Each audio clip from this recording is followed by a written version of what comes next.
of today's video. Not my socks hanging out the drawer.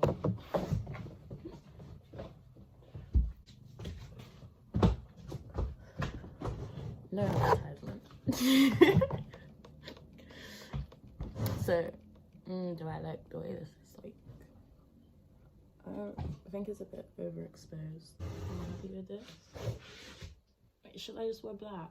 This is the theme of today's video is travel, but not in a traditional sense. I feel like most travel content on the internet is just like, oh, airport, oh, beach, oh, restaurant.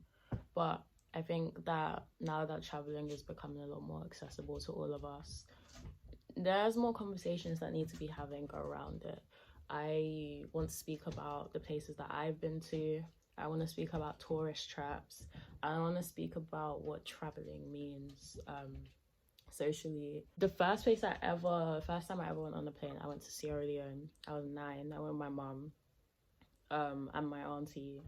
And I was just kind of like, in England we have toilets, and in England we have washing machines, and I wasn't really appreciative of the ambience it came with, because I had some real nice smells on the beach. There was chickens everywhere. I made friends with the dogs. It was nice. The baby chickens were so soft, and like when it got dark, the chickens would get in their box. They'd know to get in their box, and they could be packed away so they're not like stolen. And everyone's always outside. Like, you only go inside your house to sleep. Everyone's just sitting outside. We cook outside, eat outside. Please my love, you're being noisy.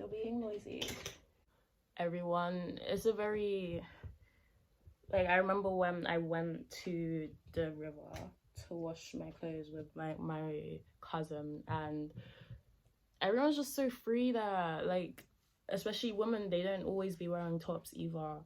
It's nice. I kind of wish that I went there with a bit more awareness, because I could have taken in a lot more vibrancy than I did at the time when I was there. Next place I traveled to was a school trip. We went to Disneyland, but it wasn't great. I think most school trips aren't great, especially when you're not that close with the people that you're going with. We were there to like compete in a sports tournament, and we weren't training. We were going up against people that were like training weekly, if not daily, since they were 4. We were training like once a month, if even that. Like, it was, I don't understand why they took us there. This wasn't it. I like adrenaline, but I don't like the queues. I don't think it's worth the queues. I don't think 20-30 seconds worth of vibration and wind is worth 2 hours of me queuing. So that's how I feel about that. The churros are nice though. I mean, churros are always nice. It's oil and sugar. But it was nice. They were soft and they were curved. I loved the churros there. I spent most of my spending money on churros. The next place I went to was Madeira. Oh, this one was a big one, because I had just left home and I was just Airbnb-ing it, sleeping rough. And my friend's mum was like, oh, come along for her birthday. Like, and I was like, no, I'm depressed. Like, I'm gonna bring the vibe down. And they were like, no, we want you to come. So just the contrast of like being out on the streets and then like being by the ocean, like going on boats, seeing mountains. It was crazy. And honestly, I really appreciated the timing of that trip because of the bad experience I had, like sleeping rough. It made me a lot more present on the trip. So it was 3 days, but I can happily say that I was present. Although I was taking pictures like a maniac.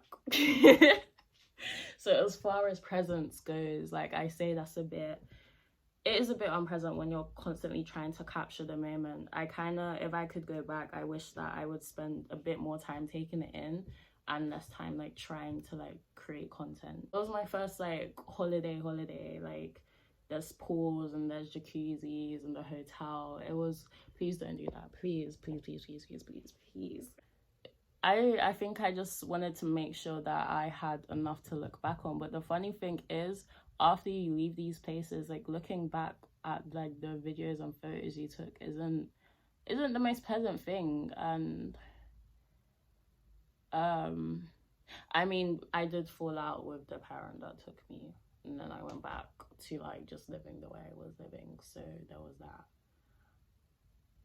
Afterwards, I went to the Netherlands. That was the first trip I paid for by myself. It was a solo trip. I made a vlog for that, but we're not releasing it until like I'm established in whatever this career turns out to be, because it is so heavily riddled with trauma, and I don't want that to be part of my story. It is what it is, it is what it is. Sometimes it's just unavoidable. You have to paint the full picture. But the first week was amazing. The vlog for that week was actually amazing. It was when I missed my flight and I was there for 2 months in showers. These things were, I don't know, I don't want to just like label them as traumatic and leave it at that, because they matured me way faster than any university could have. And I know that sounds like closed-minded, like life is a good teacher, but also books. But being by myself in those situations, like adopting like these people as family members for the time while I'm there, truffles, it did a lot to me mentally. It did a lot for me mentally. I think the trip to the Netherlands was when I started to really ingest like the chakra knowledge and embody that. Please don't chew on my book. Please, please, please. It's just unnecessary. It's just unnecessary. This is my cat. Her name is Shuri, and she's a handful. She's a handful. But I love her. No, I love her. Very love. She's noticed me writing a lot more, so now she's like made my books her enemy. But I tried. We played earlier. We did play. I'll take you outside later, okay?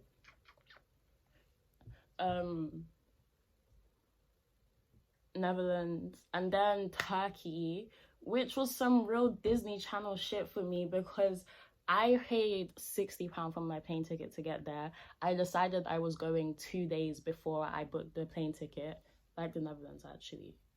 But my ex, who we were broken up at the time, I got really fucking depressed in my studio, and it was pouring. Like I was just like screaming internally, like, when will this shit end? I know I'm doing it with a humorous tone now, but it was fucking excruciating. And I remember calling him crying, and he was just like, oh, come to Turkey. And I was like, okay, but are you gonna be different? Because we broke up for a reason. Like, you're not gonna isolate me, you're not gonna do this, you're not gonna gaslight me, you're not gonna do all of that. And he was like, no, the sun has changed me. And he used to mirror my spirituality. He used to mirror the times that I'd say. So he'd be like, oh, the sun has like charged my masculine energy, like I'm healthy now, and blah blah blah. And I was like, okay. So we went to stay with his grandparents. It was fucking the vibe. It was fucking the vibe. Because the difference between like having someone pay for like a hotel and staying with his grandparents is the heart. Because when I went to Madeira, there was some lovely, lovely seafood buffets. I remember even saying to the mum, like, this food is better than sex. And she was shocked because of my age. But it's like, no, mum. No, mother. She wasn't my mum. But like, we be having, because like in the mornings they'd call us, his grandparents would call us, and his grandparents would call us for breakfast. The beach was 10 minutes away. The corner shops, everything was so fucking affordable. I mean, the major disappointment was the kebab. I was such a major kebab fiend. I'm sorry, I keep looking away. It's the cat. The kebab was not fresh. There was one restaurant we went down. Oh, but the beach area, I loved it, because it's not like in the UK where you have like one fish and chip shop and one ice cream shop. It's like there's clothes shops, there's places to buy flip-flops, there's a corner shop, there's beach clubs, it was just so much going on the beach, and I loved that. Well, my experience with the ocean in Madeira was a lot different to the experience I had in Turkey. In Madeira, I did not swim. It was so salty and overwhelming, and I just was a bit of a Grinch about it. But in Turkey, I felt very much like a child of the ocean. So that was a nice like transition for me for that place, because you can tell it's just like a regular thing. You'll see teenagers just sitting with their friends because that's what they do. I love that there's animals like stray cats and stray dogs just everywhere chilling. They're so calm, they're so muscular.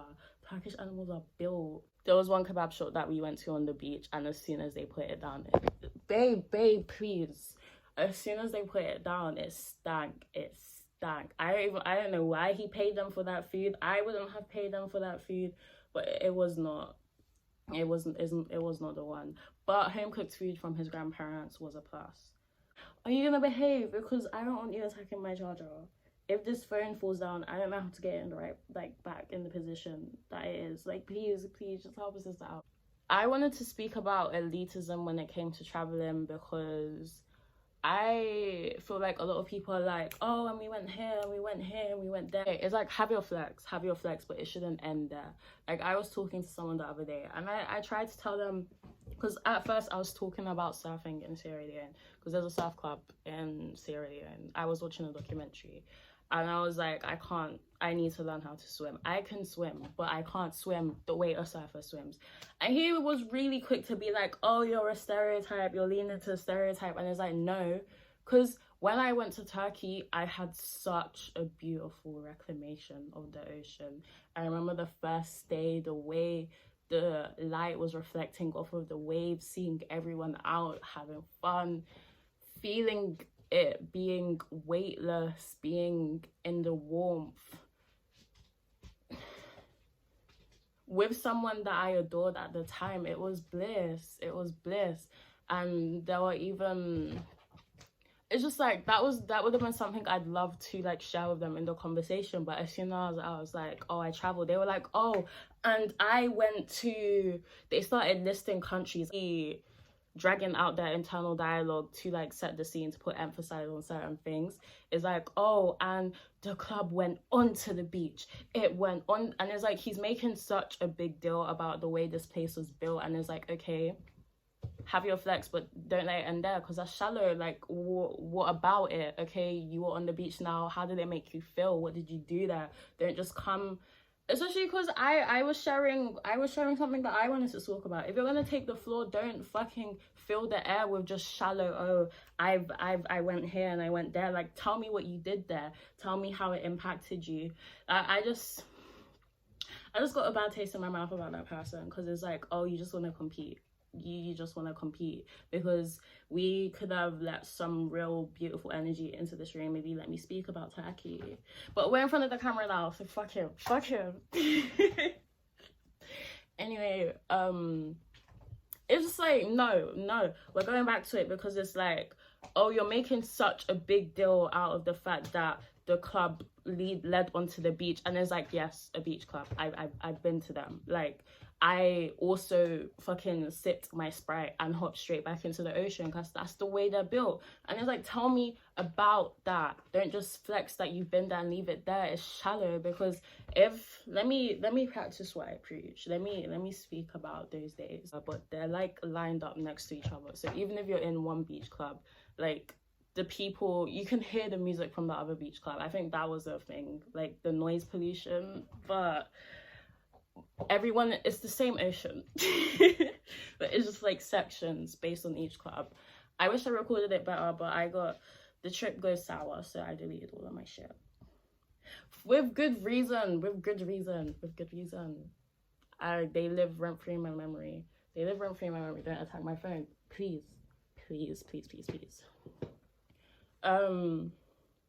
And we finally got to one, and I was like, oh my gosh. They gave us wristbands, we went through. I mean, it was fucking good being in the sun, being by the ocean, but the sunbeds were so close together. There's so many people there. And it's like, it's fine, because Turkish people are lovely. Like, they're always smiling. They're not like the UK, where it's like hostile just for making eye contact. They're fucking lovely. But it was like, oh, like, no, I'm being picky. No, I'm not. A bit more space would have been nice, but I get it. It's a business. Going into it, I think going with my partner at the time was a big deal for me, because growing up, like going on beach trips with like my churches is like, don't go too far in the sea, it's gonna take you away, and you're going maybe knee deep, maybe waist deep if you're brave, but like swimming, actually, it isn't something that I did. It was beautiful, it was fucking beautiful, because of how weightless and how, like, just going with the waves is so fucking healing, and you come out of it and it's like you've had a full body workout, you've had the time of your life, and you've had a full body workout. You feel refreshed, you feel close to Mother Earth, you feel, it just was bliss. It was bliss. I won't even lie, those first couple of days, I remember his uncle paid for us to go on a speedboat, and even like just feeling the wind blow my dreadlocks back as this boat is like speeding was fucking, it was beautiful. How did this impact me? Have your flex, but make it deeper. Okay, I remember being on the boat thinking about all my time like on the streets, and time that people around me have spent on the streets, and I was like, okay, like this is it, this is why we suffer, like this is the other side, these are the experiences that we're actively chasing out. It was like a really, what words do I attach to it?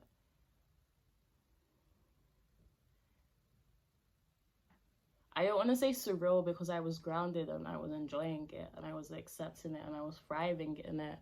But how did it impact me? I think it cemented, because you know when you get to dark places and it's like, oh, my entire life has been this, and I've been depressed for all this, and this has been wrong, and that has been wrong, and that has gone wrong, and you're only seeing what goes wrong. I think it cemented that life goes right. That's what that trip was. It's not like I'm just here to brag about what I've done. It's like that changed me. It changed me. There was another day when we went to a further beach and we put on our goggles. This was a day this was the day that my swimming really got tested, because we went just a bit deeper than like our feet. So like the ocean floor is here and our feet are like here, but then the tide kind of like dragged us out a bit further. And please don't, the tide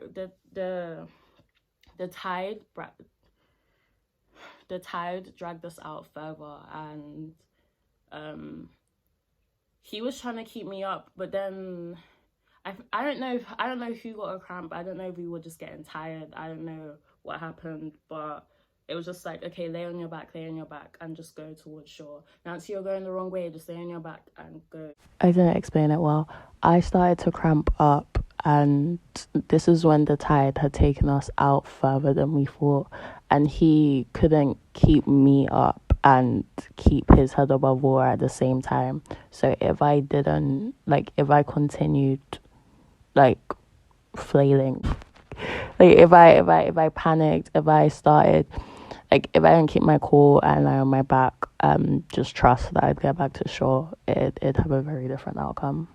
But we were very proud afterwards, like making it out of that, because the fact that I went to Turkey not really knowing how to swim, I'm proud of myself. Like I faced like a major fear today. Like I persevered, I kept calm, I used my strength to get me out. Like it was a real victory for me. In that ocean, we would put on our goggles and we'd see like fish circling, like small little fish following us. And that was a cute moment, because I mean, not for him, because they kept on biting him. They broke his skin on his ankles, but they would come up to me and they would tickle me and swim away. It was cute. Like we'd swim here, look down, there, over there. We'd swim over there, look down, and they're there again. Like unless we got to like a shallow area that was like rocky, they'd be like following us, and it was nice. Like that trip really, really, really, really connected me to nature, because it wasn't just the sea life. When you're on the beach, there's cats and dogs everywhere, everywhere, on the streets, outside of the houses, everywhere.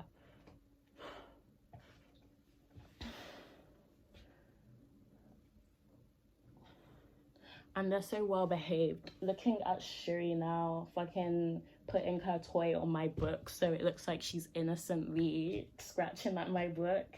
Like, they're so well behaved out there. I loved the animals out there. The trip went sour though because we couldn't keep it together as a couple. I would love to put the blame on him. I would love to, but it takes two to tango, and I did not keep my cool. So we made it kind of shitty for their grandparents as well, because you were here arguing, like spreading bad vibes in their home, and like it just wasn't it. It wasn't it. I went to the beach alone a couple days because he was depressed in bed on Twitter. That was one of the reasons why I got angry at him, because no, let me stop. It just wasn't a nice trip all the way through. We went to this thing called a Turkish bath, and it's when they like scrub. I just really didn't like it. I didn't like having my bathing suit unhooked for me. The only part I liked about that place was the sauna, because the sweat was nice, but having someone use like a glove they've used on other people to just like fucking scrub my skin like it's the bottom of a pot, it was not nice to me. But afterwards I felt like my power had been taken away from me.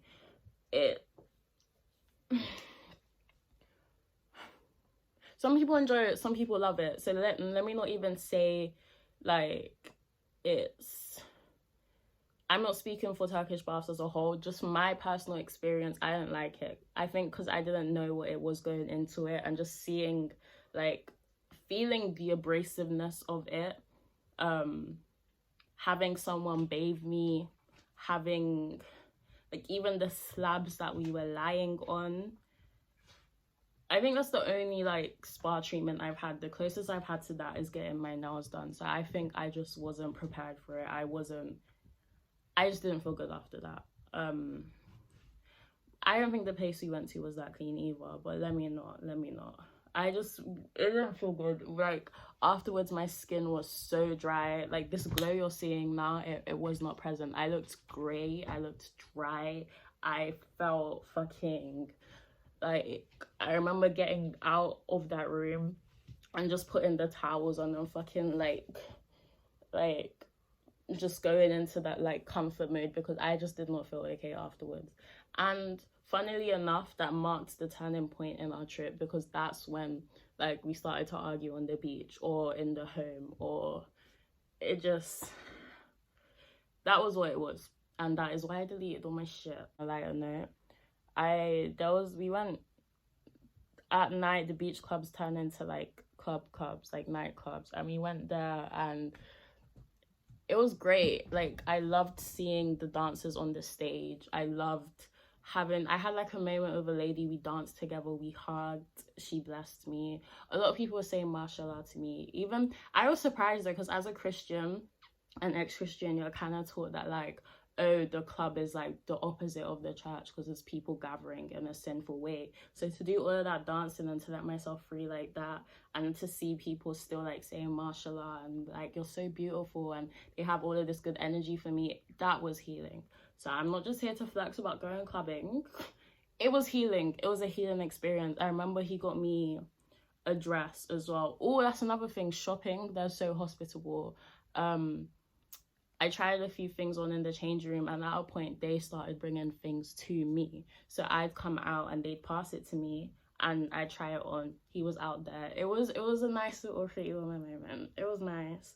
The dress he got me had fringe, and it was just the perfect dancing dress, because fringe enhances your every move, especially with dreadlocks as well. I just looked like a fucking firecracker up in that gaff. It was amazing. It was amazing. And it's like taking time out and just seeing the ocean. I remember afterwards, because it's still on the beach. I remember, like, I started running, he started chasing me, I ran into the ocean, and it was just beautiful. It was beautiful. The ocean is so black at night, it's so dark, it's so enchanting, and it's warm. It was still warm, like, it's not even like I'm cold coming out of it. And I remember just like, I remember I was on my knees in the shallow part, like doing this with both my arms. I'm holding the cat in the other. It was gorgeous. It was gorgeous.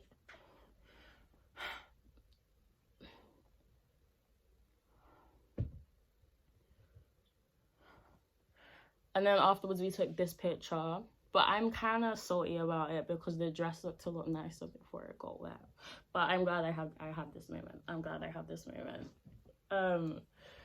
I wish I kept videos from the speedboat as well, because that was a real, for someone who's lived how I have, that was a moment for me. But with the relationship not turning out the way I wanted to, I go to this place where I just want all your shit gone. I want to clear my energy. I want to feel new.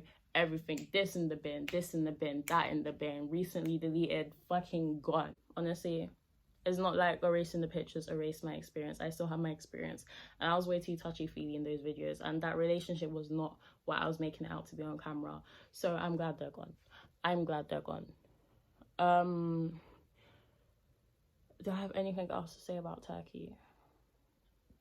Babe, please. We went to Amsterdam. I paid for us to go to Amsterdam. I'm sorry. I don't know why I'm flexing so hard with that. It's just like, here's a big part of our like relationship is that I'm the financially dependent one. So like when I started paying for shit, like I would not let it go. I would not let it go. But that trip was a dud. It was a dud. I mean, I got my answers from the truffles, but he was I'm not spreading my trauma on YouTube. Later, when I'm successful. But the 2 moments that I was alone during that trip, it was nice. I went to this corner shop, this sweet shop, and they were drinking tea out of mugs and they gave it to me. They were like, oh, it's from Afghanistan, here you go. They gave me Ghanaian chocolate. They let me walk around. One guy that was like stocking on a ladder like offered to give me his jacket. Like, it was real nice. This is something I tried to like express to him. Like, I get treated differently when I'm next to you, because let's say we're in an airport now or a train station, and I ask the security guard, hey, where's the water fountain? Even though I'm addressing him, they will talk to him. It's like, even at shops, like, they address him first, even if I start the conversation. And I didn't enjoy that. Especially because he had, don't air up his dirty laundry on the internet. I wanted to say insecure attachment, but I'm gonna leave it there. The first time I went was solo, and I went there to reclaim it because of the homelessness I experienced there. And it's like, I wanted to get groceries alone and it was a problem. I wanted to have my own moments and it was a problem. I will say that, like, fuck, he doesn't need protection from his own actions. He treated me like a zoo animal, and it's being masked with neediness. And no, it's not neediness. You're not cute, you're not endearing, you're a grown ass man.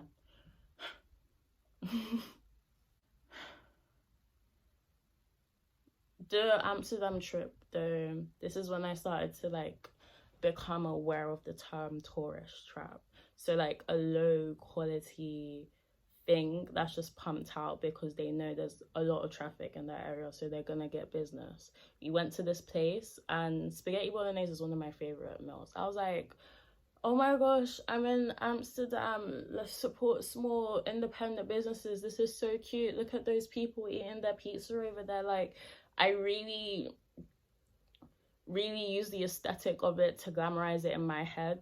And the pasta they gave us was just the cheapest canned, like, no veg.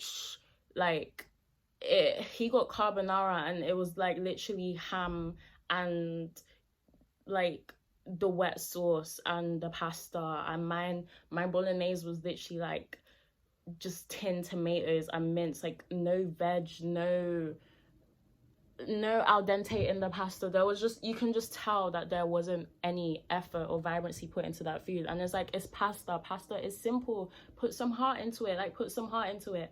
And I was just, I told them to take their food back, because I had 2 bites of that shit and I was like, no, I can cook this 10 times better for half of the price that I'm paying to sit here. So then I sent it back. I forgot. I was just like, it's not okay for us. It's really not okay for us. And then I tried to pick something else on the menu, but everything else was looking dead. It's one of those places with a menu that is like a fucking short story, and it's like, that's a dead giveaway that the restaurant isn't that great, because if it's not concise, then they're not putting a lot of effort into their dishes, in my opinion anyway. Gordon Ramsay agrees. My partner wasn't sure of it. He kind of let me take the lead with sending the food back, because he even got a bit like passive aggressive about it. And then afterwards he tried to say, oh my gosh, like I'm such a man for standing up. It's just like that was another issue that I had with my ex. Like, he would claim shit that he didn't do. He would claim shit that he didn't do. He would claim shit that he didn't do. Maybe I need to make a relationship video, because so much of his shit, I need to stop swearing or I'm gonna get demonetized. Fuck, I have 3 subscribers. Fuck monetization. To conclude, no, I have more to say about tourism. Now that we're getting to a place where you go to every country and there's a McDonald's, you go to every country and it's the same chains, the like unique essence of that place isn't there when you're going there as a tourist. Because let's be real, you get off the plane and it's just shops, it's restaurants, it's consumerism. You're not really, unless you're like really, if you're like in a tropical place and you're going to the beach and you're like getting tours of the place, like a lot of the city destinations, Paris, Amsterdam, it's just shops. And if you don't have money to just be like fucking throwing away on these tourist traps, like, it's not gonna be great. I guess you could say that we're becoming more one as a species, so having the same things in every country isn't so bad. Or is it?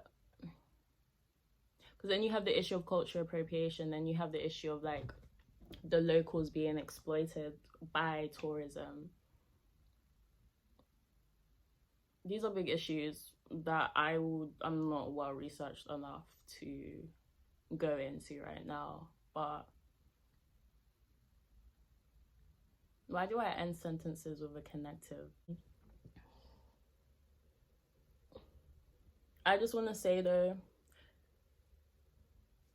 when talking about traveling, talk about how it's affected you. Don't just flex, because it's shallow. Everyone can buy a plane ticket. With places like EasyJet, with places like Ryanair, with Airbnb, getting a plane ticket isn't what it used to be back in the day. Like, you know, when like planes be like double decker and shit, had spiral staircases, had fucking sofas instead of seats like this, then you could be like, oh, I went here and I went to the beach and that's it. Like, that's like, no. You go on the average 20-year-old's Instagram and they have some sort of travel destination on there. Going places is no longer a flex. You need to say how it affected you. You need to say what you did there. You need to say what you loved about it. Like, just more depth. I'm calling for more depth amongst the travelers, us travelers. Depth. Like, it's cute to get your outfit and the restaurant and this, but let's get into detail, because one thing that I wanted to vlog about, but I didn't end up because of like the noise between me and my partner, was expectation versus reality. When you glamorize something because of the aesthetic and what it actually is, because it's a tourist trap, or it's there's just not as much heart into it. And it's like, this is an entire us city, this is entire us country functioning in 2023 on its own. It doesn't become a fairy tale just because you landed. And that's a harsh reality I had to come to terms with. So it's like, I want more travel stories that are rooted in reality. That's not just like, I went here and I went here and I went here. It's like, no, I thought about this here and this changed me in this way. And maybe I'm asking for too much.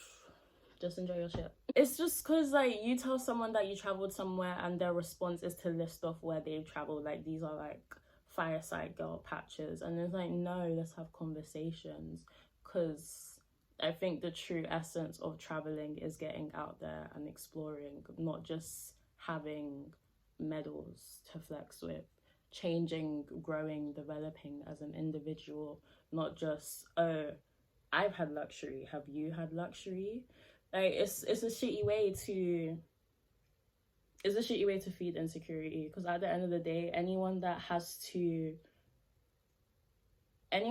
use conversation in a degrading way, like, they're creating a gap between you and them based on their experiences rather than just objectively speaking about their experience.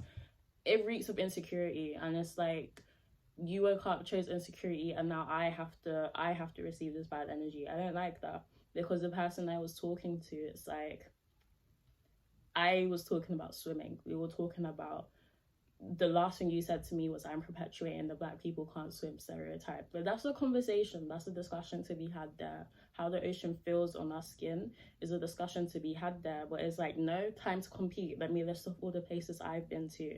And it's just, that's not someone I can have a deeper connection with. I want stories that are, I want my life to change with every conversation I have. I'm not here just to dick measure with you guys. I'm really not. I'm not. So that's how I feel about that. If someone is to tell me about where they've been, I want details. I don't just want, oh, let me big up the architecture of the place. Let me big up what is seen as luxury. Because that person was like, oh, and it was on the beach. It was on the beach. And it's like, nigga, there is sand and water everywhere. You think it's difficult to build? Like, trying to big it up as luxury rather than expand on the experience you have. I'm not a fan of that. I think it's shallow. I think it's shallow. I said it. I think it's shallow. Is there anything else I want to talk about? I've been recording for 42 minutes.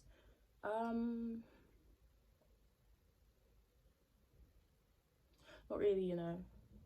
I think I will be going to more places, so there will be a part 2 of this eventually. Don't just be an observer, be someone who's experiencing. That's my conclusion.